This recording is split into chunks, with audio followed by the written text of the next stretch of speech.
Welcome back to Athletic Everyday, day number 130. Got the first day of the deload week here, which does feel quite nice because it means, just thinking about doing this workout felt really good because I knew that I was probably going to get it in after work. And usually if it's a heavy, high volume workout, kind of like this workout usually is, I'm kind of like not dreading it, but not looking forward to it at the same time. I'm excited about it, but also not looking forward to it at the same time. But when it's a deload workout, it's like, it's just easy, light work, it's easy. So before this workout, I decided to do just a short run, probably best part of like 5-10 minute run, jog walking, I guess you could say. But it's something I do want to start incorporating more into my training. It's just not long distance running, not like running 5Ks or whatever, but just running more frequently. When I go out for a walk, maybe see if I can run for 30 seconds out of every 5 minutes or something like that. Purely because I think that there is benefit in the repeated ground contacts that you get from running. It is a plyometric stimulus, especially if you run in a forefoot style. If you're landing either on the forefoot or the midfoot, I think that there is an athletic benefit to that as well, especially if you start running a decent pace as well. You run at sort of like 70% max speed. So it's not quite a sprint, but it's definitely not a jog either, and it's still an elastic ground contact. I think that there's certainly some value in doing that, and the repeated doing of that movement pattern does improve the efficiency of the whole leg in general to absorb and produce force in an elastic manner.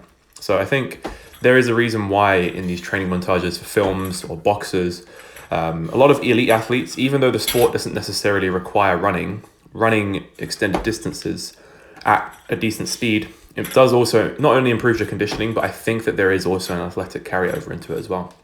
Let me guys know what you think. Those of you that are also on this journey with me, training to get more athletic, have you found that when you run, not necessarily just sprinting, but just running in general, have you found that that's improved your athleticism or made it worse? Let me know what you think. But yeah, overall, nice easy workout. Drop the volume, drop the load on everything. So I ended up doing 2 sets of 3 on the cleans of 70 kilos. And then 3 sets of 5 with 80 kilos on the back squat. Felt like light work, so I was trying to focus on moving the weights as quickly as possible. The only thing I didn't really deload or like reduce the volume or the intensity of were these tib raises and the dunks. I kept the rem at 9.6 and just tried to jump as high as I could, like usual. I wasn't jumping my highest today, but it is what it is. And yeah, with the tib raises, this is 18.25 kilos. So it's all of the plates before you could put a 20 kilo plate on there. And I think if I start loading a 20 kilo plate on there, the tib bar is going to break. It's not the most sturdy material in the world. It's made out of PVC pipe. But I'm amazed that it's holding up under that amount of weight. I could hear it creaking and sort of like wanting to break. But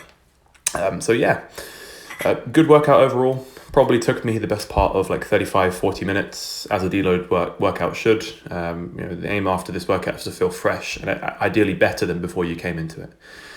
Which is the main purpose of a deload, is to let the body fully recover from all the stimulus and the accumulated fatigue that's been built up over the last 4 to 5 weeks of my training, so that when I come back again the next week, I should have achieved that super compensation that training is all about.